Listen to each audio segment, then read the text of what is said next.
All right, we're here for the season finale with head football coach and athletic director Jeff Leiker. Coach, how you doing? Good. So, all right. So, end of the year 4-7.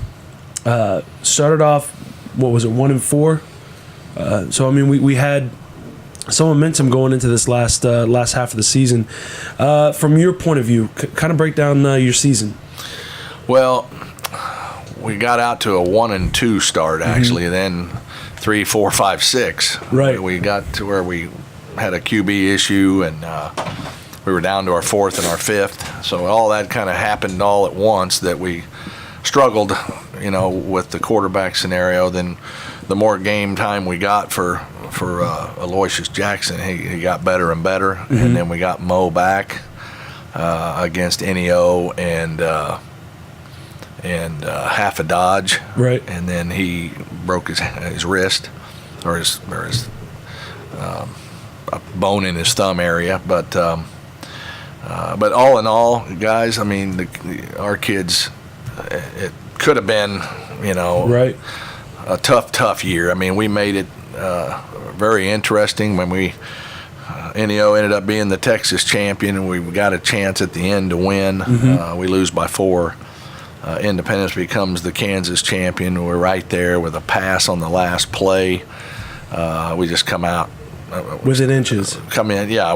Josh's foot's out of bounds when he comes down, but that one on the final play could have gone either way. But we were down at Garden early, 19-0, and came back. We're down 35-32.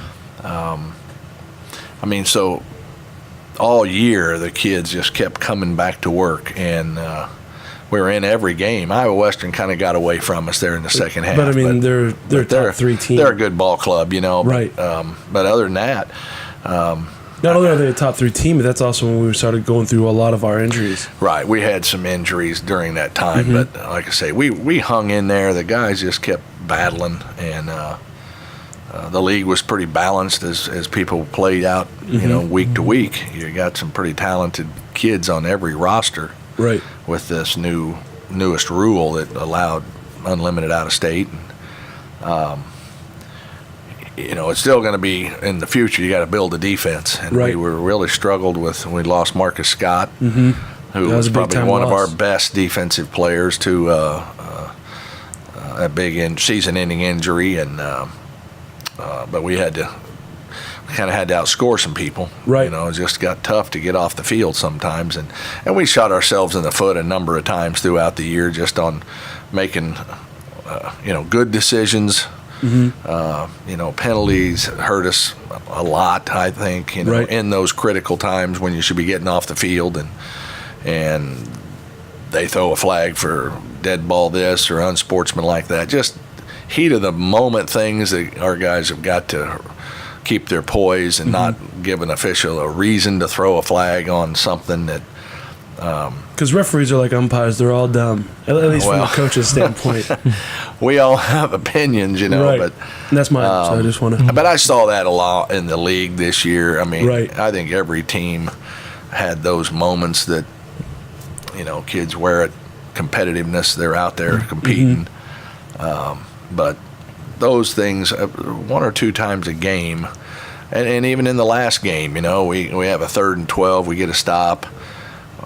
Flag comes out because of standing over somebody or taunting on their boundary, and I'm sure they helped the official. The sideline helped the official. Right. But and then we just had a mistake on a special team play that we touched the ball.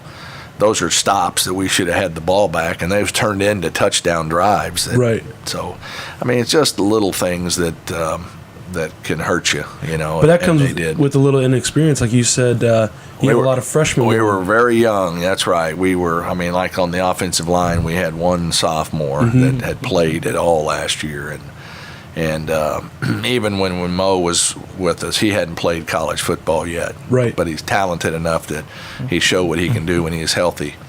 Aloysius Jackson was a true freshman and got thrown in. But at the time, he was our 4th. Right. I think Vernon Dasher was a 3rd-year guy, redshirt sophomore, and turned out to be the conference defensive player of the year. Really? Voted on by the whole conference. So and definitely well deserving. Yeah, he had touchdowns and 4 touchdowns interceptions. I mean, yeah. So he had a good year. He's gotten a number of offers. People have seen what he's capable of, and so in the future we just got to go get more of those, you know. And everybody is going to say the same. You know, we got to go rebuild it. 4-7. Nobody's happy with that, obviously, but you take 2 or 3 snaps out of a game. I mean, you don't get to say that very often. Sometimes you're beat 45-3 or something. You can't say 1 or 2 snaps, but I mean, in a lot of our games, I think it was 4, it was 5, it was 8, it was 9, it was 10. There's 5 of our games. That's the point differential, and then Iowa Western. So silver linings are great to talk about, but you ain't gonna be able to change the outcome. Right. You feel like the kids, under the circumstances, with me stepping in to help, and then having a quarterback issue, having a Marcus Scott issue. You can't replace a guy like Marcus. Right. And that was after week 5, I think. But we had kids step up and give us great effort and played hard and proud of them. I mean, again, there's teachable moments every weekend that a lot of times it's after the fact and you can't change it, but you've talked about it all week. But then in the heat of the moment or the competitiveness of the moment, guys just got to almost step back and compose themselves and not respond or not react and be the second person caught in a shoving thing, you know. No one ever sees the first one. No, I mean, that's the nature of the game, but the team that understands that. I know Coach Flores talks about it. Don't be selfish. Right. Get away from the situation. Don't hurt your team by making a selfish decision. Well, we had a few of those, but it is what it is, and hopefully it's something that these freshmen can learn from as they become sophomores and put out a better product when the year comes around. I mean, talking a little bit about Jackson. I know you probably heard it on the sideline up in the booth. We've kind of dubbed him with the nickname Action Jackson. On his freshman campaign, 54 for 107 and on pass attempts, 601 yards, and then on the ground, 81 rushes for 383 yards and 3 touchdowns. So I mean, if we get Mo back and everything like that, those are 2 really good quarterbacks that going to the future the program can build with. For it turned out that both of those guys were very productive when they were healthy. You know, and Los, I think he was a little banged up the other day. I mean, he's not the heaviest guy to take on a lot of contact, but he gives you that opportunity to run him and make your offense a little more multi-dimensional and not just sit back there and be a target in the pocket. Right. And but he gave us spark. He added to the run game. He made some nice throws. There's stuff to build on, for the future. Yep. Right. And then, you touched on Justin Henderson. Again, another really good year, individualized, how we kind of talked about that earlier. 158 rushes, 12 rushing and passing touchdowns, and 943 yards. I mean, we talked to Coach Oates and all them about having a guy like Henderson on the offensive side, what it does for the defense. But as a coach, having that kind of a weapon, how does that help you call your plays? How does that help you dictate the game? Well, I mean, obviously he's a hard guy to bring down. He's a powerful back. And I thought he had a good year. We did rotate a lot of kids to keep people fresh, but I mean, he's a guy that I think, he's a 1,500-yard rusher in a year where he carries it a lot. Right. But for this particular year, I mean, he had 170, I think, the last ball game, and that's the way I envision Justin running. Right. Running over some people, being physical, not letting the first guy make the tackle. He's strong, but he's a very talented back. I think he really grew up during the year. I mean, they all want to be the guy. That's the hardest thing. There's one football. Right.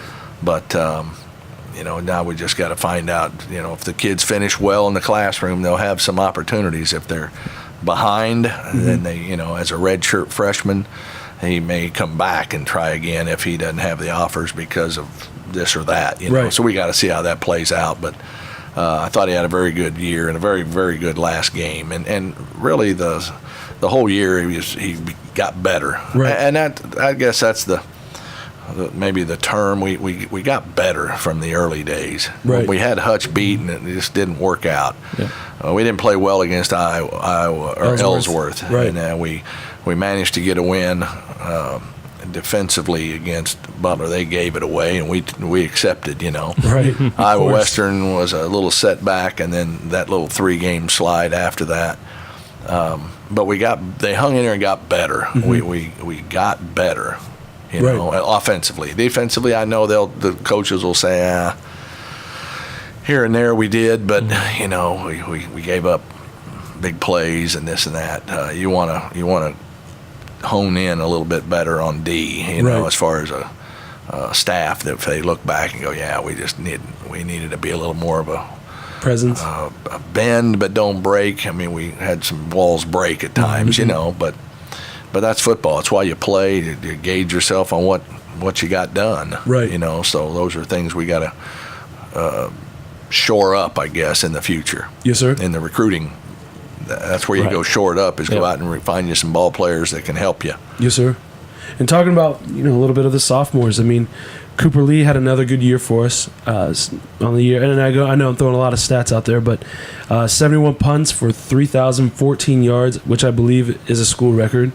66 yard was his longest punt, and 28 of his punts were inside the 20, and 19 fair catches. It's hard to, to say how big of a weapon your punter is, but I mean, Cooper Lee was a big bullet for you guys. Well, no doubt. The guys did a good job on the punt protection team. Right. He got it off quick because he's that caliber of an athlete that can do that. He changed some field position, no doubt. Right. And so for 2 years, having Cooper was really a great weapon to pin people down. I think at NEO we had a 90-yarder or something last year, that ball that hit long but then rolled. Right. This year he had, like I say, another long one. The end zone's what stopped it. Right. So, it'll be, that's just going to be another part of the process. Got to go find another guy that can do what he was able to do. And I think the nice thing is he'll find a home, right. To be able to go punt at the next level. So, and our kicking game, all together. I mean, Tristan did a good job on the PAT field goal. He had an early, tough time early. Got it straightened out, and I think he ended up finishing 9 or 10 in a row. Yeah. And he was voted all conference. Good. Both him Awesome. and Cooper, so most consistent, at least for the last 5 or 6 weeks. And he was our kickoff guy. And so there was some positives, like I say, the kids made it positive because they kept coming to work. And usually when you are in a tough situation at 1-6, you don't know how it's going to go, right. But they kept coming back, and the coaches kept coming to work and putting in good things for them, and they executed and at least made it very competitive every weekend. And if we just had enough to get over the hump, or if we didn't, that was how we were able to declare, the type of year we had. But right. Tough. It was tough. I mean, it's frustrating. To go out there and put your good solid weekend and come up just a hair short for one or two snaps, like you said. Yeah, the 7 ball games that it turned out to be. But they're Iowa Central beat Butler the last weekend 7-0. Nothing really makes sense. Right. It doesn't make sense. Yeah. But, no. But that's why you go play, and you got to have your mind right, and you got to come to work. And I think Iowa had 70 or 80 yards of total offense. Ooh. But Butler's D did a good job, but then their O just didn't get things done. And that's after rushing for 300 plus the week before in a 31-27 win over Independence. I mean, right. So there's comparing. You can't really compare, but you do, know. So that's kind of, it's the way the Jayhawk was this year. Well, yeah, I mean, Fort Scott beats Hutch, and then Garden beats Fort 69-0. I mean, that one doesn't make sense because they had played well, and so Garden's playing at a high level too. So I mean, you could point at every team in the league that had good moments, and then you can find a hiccup along the way that so. But like I say, every year now we went from 10 out of state to 12 out of state to 20 out of state. Now unlimited out of state. You're going to have more athletes, everybody. So the league will be a lot more competitive because in the old days, you'd go out and try to do the best you could on the Kansas high school kids, and 2 or 3 teams would gain the most of them. And the ones that were not getting as good, then they had to play with those kids. And it seemed like it fell year after year to some teams that just didn't have the same success. Right. So now with it going from the out-of-state thing at a limited number to unlimited, it makes it, now you go coach them. Now you see who puts the best schemes together, that can take care of the ball and not hurt yourself with penalties, and all those things come into play, so. It kind of takes also a little bit of the excuses from the coaches saying, well, we're playing guys who have a bunch of out-of-state, and we have a bunch of, in-state Kansas kids. Well, but everybody had in-state and out-of-state. Right. It's just who was getting, everybody should have got decent out-of-state in the day. Yeah. Right. But now it comes down to who's getting the top in-state. Right. Yeah. Well, now even the 4 years are coming in and grabbing some of the top in-state. Right. Or the D2s, Pitt State, Emporia, Fort Hays, Washburn are grabbing some of the better D2s because they're offering better, and and it's whatever their families want for that young man, So it still comes down to recruitment, trying to, and then molding your guys how you want them to be and how they expect it to be, so that's going to be the challenge every year for everybody. Right. Just putting a team together and making kids understand their roles, because they all think they should be getting the ball. They all think they should be starting. It's just human nature. Right. You're good at your high school. Then you bring them all together, and now you got to find out who you like the best or who performs the best out of an all-star group. Right. So somebody's starting, somebody's backing up, somebody's going to be third, somebody's going to redshirt. That's from being the dude on their team. Oh, exactly. Yeah. Right. They got brought in because you liked them on film. Now, when they get all together and start practicing, you find out about some that can't handle it, mentally, because all of a sudden they're not the guy, and they're not going to go compete for it. But then there's others who accept a more role player position and they excel, and then they put the time in, and they've got the team's interests first. Right. Yep. They buy into the program. They put away the individual things to be a better teammate. That's what going forward is going to be the biggest challenges every year, is getting kids to understand that they all want to get out of here after 2 years and go somewhere, but they've got to do their part when they're asked to do, and do their part in the classroom so they can get out and find a home. Yes, sir. So that's the biggest challenges I see, having been in it, for 10 weeks. Reverting it back to you real quick, sorry, I didn't mean to cut you off. How was it getting back to the helm, running the football program?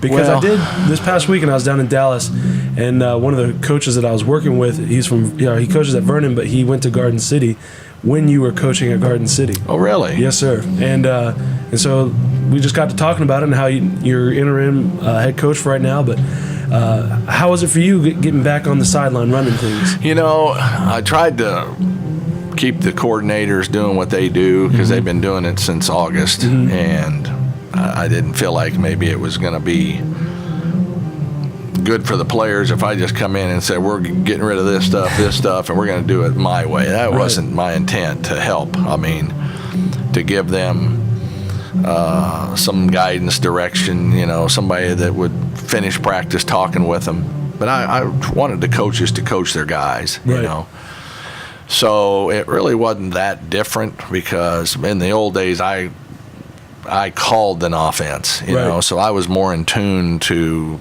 day-to-day practice being like our coordinators, you know. So, but now it was just more of a stand over it and watching, you know, type of thing, and probably didn't do a very good job of that. But you know, just trying to be a sounding board for coaches and for players. And like I say, the kids, they handled it maybe better than some. Maybe, I don't know.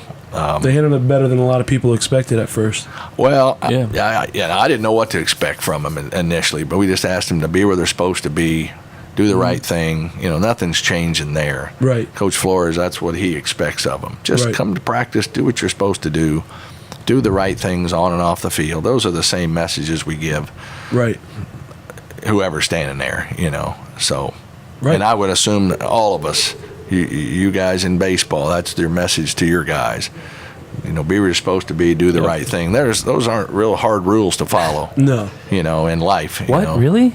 Now we have trouble. Some of them have trouble with it, but it's a learning experience. At least you put that simple thought out there, and then you can decide on each individual instance what to do about them if they get out the path. You know, so you know that part was fun to try to help a kid who obviously gets frustrated. I mean, you got to be able to try to get them back to what you need them to be so they can be helpful and effective. If they get to where it was just too much about them, you got to put them on the shelf because they're just not helping the team. You know, and that's stuff you deal with when you're coaching a lot of people on a team, you know. So, well, looking forward to next year. From your outlook on it, overseeing it, what can we look for next year with the team? Well, Coach Flores will be, you know, those guys. He's still waiting, obviously, to get the phone call, and but he's going to be day to day, at least in the office, when he can, and evaluating talent and so on while he's here. But you know, he's got to sit down and evaluate staff and evaluate personnel before he has player meetings to decide on who's back for the next year, who needs to find a home if they don't quite fit. You know, it's just that's the things you do every year. Well, that's what So he's got to, you know, he's got to take that on. I'm going to hopefully get back into my role. That's, you know, helping everybody, you know, with whatever I can do, you know, and being at games and different things like that. So we'll get him back in here sometime and let him try to put a spin on that question. Of course. You know, just I don't want to speak for the football program. I always want the head coach to, I don't want me peering over their shoulder. Right. I mean, I'm always available if they want to talk, but they know. They know what they need to do, you know. So yes, sir. You didn't get the itch to go back on the sidelines for good? Oh, I think there's parts of it that you know you could, but I'm kind of one of them guys that like the out of state. Even 12 was good. I liked recruiting the Kansas areas because you made a lot of friends in the coaching ranks in the state. And that's all we'd ever grown up as a player, and then as an assistant, and then as a head coach. That's what you did. Right. It was manageable, you know, and you know, it's a young man's game, I guess. Isn't it always, right? Yeah, it really is. I mean, yeah, I could have, you know, health-wise probably done it, but I mean, we've got a head football coach here. Oh, of course, yeah. We've got a staff here. Now he's got to decide who he's talking with or going to have on his staff. You know, all those things that after a year's over, you have to evaluate all that. But of course, I've always enjoyed watching the process, you know. These last 10 years, I've been able to watch it and get to know the players in a limited role, but not having to be there for everything, you know. I put 25 in. I figured out. I mean, I did not mind helping. I mean, it threw me back in it. I felt like maybe I could have helped more, but you know, that's just always, I think, what everybody would think when you're in the middle of something. happy we got. Honestly, at 1-6, we got to 4-6, and then that final game. But that was the way the kids battled all the whole year. They battled and wanted to perform, and you know, we were pleased with their efforts, and that was the thing that kept bringing us back and saying, "Hey, let's go on a 4-game streak here." Right. We went on a 3-game, and then almost got the 4th. You know, to make it a ball game where anybody's game, right, to the end. So at least for us, we knew we had the makings of beating people. Right. They just had to make plays and not give away things, you know. Yep. Yes, sir. But that's what you look back at and try to change in the future and really hammer it out when camp starts and talk about it in the spring, and to not give away opportunities, you know, that it happens every weekend. Yes, sir. You know, people get in the heat of the battle and react, and that quick there's a flag, you know, so. Anyway, that's the stuff you deal with in the game of football, I know, at all levels. Yes, sir. You know, so. Yeah. Well, Coach, thank you for taking time. I know you're extremely busy, and for our season recap, we definitely appreciate everything you've done for us this year. Well, thank you. Appreciate it, guys. Yes, sir. Yep, thanks for coming by. Have a good one.